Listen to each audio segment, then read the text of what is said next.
Hello guys, അപ്പോൾ നമ്മളങ്ങനെ പല്ല് ഡോക്ടറെ കാണിക്കാൻ വേണ്ടി പോകട്ടെ വളാഞ്ചേരിക്ക്. അപ്പോൾ പല്ലുവേദന ആയാലും എനിക്ക് പഠിച്ചൊക്കെ ഒരു കുറവില്ല കേട്ടോ. അപ്പോൾ നമ്മളങ്ങനെ 4 പേരും കൂടി ബൈക്കിലാട്ട് പോകണത്. ഇത് ആദ്യമായിട്ടേക്കാരം ഞങ്ങൾ 4 പേരും ഒരുമിച്ച് ബൈക്കിൽ പോണത്. അപ്പോൾ നമ്മളങ്ങനെ വളാഞ്ചേരി കുറ്റിപ്പുറ റോട്ടിലുള്ള ഒരു ക്ലിനിക്കിലാട്ടോ നമ്മൾ കാണിക്കണത്. അപ്പോൾ അവിടെ എത്തി കുറച്ച് നേരം കെൽസിന് എൻ്റെ മടിയിൽ അടങ്ങിയിരുന്നു കേട്ടോ. പിന്നെ ഓനോൻ്റെ കളികൾ തുടങ്ങിയിട്ടാ. കാക്കി അനിയനും പാടെ പിന്നെ ക്ലിനിക്ക് മൊത്തം അളന്നിട്ടുണ്ടാവും. ടെൽസിൻ്റെ കണ്ണുപെടാത്ത ഒരു സ്ഥലം പോലും പിന്നെ അവിടെ ബാക്കി ഉണ്ടായിട്ടുണ്ടാവില്ല. അപ്പോൾ റിച്ചുവിനും പല്ല് ഡോക്ടറെ കാണിക്കാണ്ടിട്ടാ. അപ്പോൾ അവന് മുന്നേ 2-3 പ്രാവശ്യം ഇവിടെ വന്നിട്ട് കരഞ്ഞിട്ടാണ് ഇറങ്ങിപ്പോയിട്ടുള്ളത്. അപ്പോൾ ഇപ്രാവശ്യം അവൻ എന്നോട് പറയുകയാണ്, ഞാൻ ചിലപ്പോൾ കരയെന്ന് പറയട്ടാ. അപ്പോൾ കാക്കി അനിയനും പാടെ അവിടെ നല്ല അടിപിടിയിലാണ്. അനിയൻ നല്ലോണം ഇട്ട് കൊടുക്കുന്നുണ്ട് കാക്കാന്. അങ്ങനെ അവർ കുറേ നേരം കളിച്ചു. പിന്നെ വേറെ പേഷ്യൻസ് ഒന്നും ഉണ്ടായിട്ടില്ല കേട്ടോ, ഞങ്ങൾ മാത്രമായിരുന്നു ലാസ്റ്റ് ഉണ്ടായിരുന്നു. അങ്ങനെ തേടി ഉള്ളിൽ കാല് ചുറ്റി പറഞ്ഞ പോലെ ഞങ്ങളപ്പോൾ എത്തിയിട്ടുണ്ട് കേട്ടോ. അവൾ എവിടെ പോയാലും ഞങ്ങളെ കൂടെ വരും. അങ്ങനെ അവൾ ഡോക്ടറെ കാണിക്കാൻ വന്നതാണ്. അപ്പോൾ ഞങ്ങളിവിടെ ഉണ്ട് പറഞ്ഞിട്ട് അവരൊക്കെ ഇങ്ങോട്ട് കയറിയതാട്ടോ.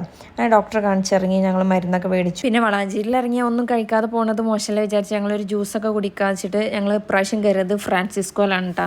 അങ്ങനെ ഉള്ളിലൊക്കെ സീറ്റ് ഫുള്ളായതുകൊണ്ട് നമ്മൾ പുറത്തായിട്ടിരുന്നത്. പിന്നെ മാപ്പിളും പെണ്ണുങ്ങളും അവിടെ നല്ല അന്താരാഷ്ട്ര ചർച്ചയിലായിരുന്നു. അങ്ങനെ ഓർഡറൊക്കെ കൊടുത്ത് കുറച്ച് നേരം വെയിറ്റ് ചെയ്തപ്പോൾ നമ്മളെ ഫസ്റ്റ് ഐറ്റം കിട്ടിയിട്ടിട്ടാ. ഇതിൻ്റെ പേര് മാംഗോ മൾബ, അവരുടെ സ്പെഷ്യലാണെന്നാണ് പറഞ്ഞത്. അങ്ങനെ രണ്ടാമത്തെ ഐറ്റം കിട്ടിയിട്ടിട്ടാ. ഇത് പാഷൻ മാംഗോ, നമ്മുടെ പാഷൻ ഫ്രൂട്ട് ഇല്ലേ അതിൻ്റെ ഒക്കെ ഒരു ഷേക്കാണ്. ഇത് രണ്ടും നല്ല തണുപ്പുള്ളോട് പിന്നെ ഇതൊക്കെ തണുപ്പില്ലാത്തൊരു ലൈം ആട്ടാ മേടിച്ചു കൊടുത്ത്. പിന്നെ നമ്മളവരുടെ സ്പെഷ്യൽ റോളും അതുപോലെ തന്നെ ലോഡർ ഫ്രൈസാണ് കഴിക്കാൻ എടുത്തിട്ടുള്ളത്.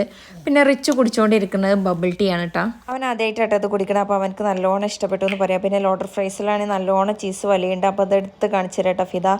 അപ്പോൾ സംഭവം നല്ല ടേസ്റ്റ് ഉണ്ടായിരുന്നു. അവരുടെ റോളും നല്ല ടേസ്റ്റ് ഉണ്ടായിരുന്നു. അപ്പോൾ നമ്മൾ അതൊക്കെ കഴിച്ചുകൊണ്ടിരിക്കുമ്പോൾ നമ്മളെ കസിൻ അപ്പുറത്തെ ഷോപ്പിൽ വർക്ക് ചെയ്യുന്നുണ്ട്. അപ്പോൾ അവനെയും കൂട്ടിയിട്ട് നമ്മൾ കഴിക്കാൻ വേണ്ടിയിട്ട് അപ്പോൾ അവൻ വീഡിയോ എടുക്കുന്നത് കണ്ടിട്ട് അവൻ നല്ലപോലെ നിൽക്കുകയാണ്. പിന്നെ അവൻ ഓർഡർ ചെയ്തത് ഇറ്റാലിയൻ ബർഗറായിരുന്നു കേട്ടോ. നല്ല ചൂടുണ്ടായിരുന്നു. കഴിക്കാൻ 5 മിനിറ്റ് വെയിറ്റ് ചെയ്തിട്ടാ കഴിച്ചു തുടങ്ങിയത്. അങ്ങനെ അത് അവർ 2 പേരും കൂടി ഷെയർ ചെയ്ത് കഴിച്ചു. അപ്പോഴും അതിൻ്റെ ചൂട് മാറിയിട്ടൊന്നുമില്ല കേട്ടോ. പിന്നെ കാത്തുക്കളിലെ ക്ഷമയില്ലാത്തതുകൊണ്ട് അവർ കഴിച്ചു തുടങ്ങി. അപ്പോൾ റിയാസക്കൻ്റെ വായൊക്കെ പൊള്ളി തോന്നുന്നു, എക്സ്പ്രഷൻ ഇട്ടുണ്ട്. അതൊക്കെ കഴിച്ച് നമ്മളിനി നേരെ പോണത് നമ്മളെ വീട്ടിൽ കേട്ടോ. അപ്പോൾ കാറിലത്തേക്ക് ഒരു ചോക്ലേറ്റ് കിട്ടി. അപ്പോൾ അതിന് തിരക്കൂടെ കേട്ടോ 3 പേരും കൂടി. അപ്പോൾ ഇന്നത്തെ വീഡിയോ അത്രേ ഉള്ളൂ. അപ്പോൾ എല്ലാവരും എൻ്റെ ചാനലൊന്ന് സപ്പോർട്ട് ചെയ്യുക, സബ്സ്ക്രൈബ് ചെയ്യുക. അപ്പോൾ okay, tata, bye, see U.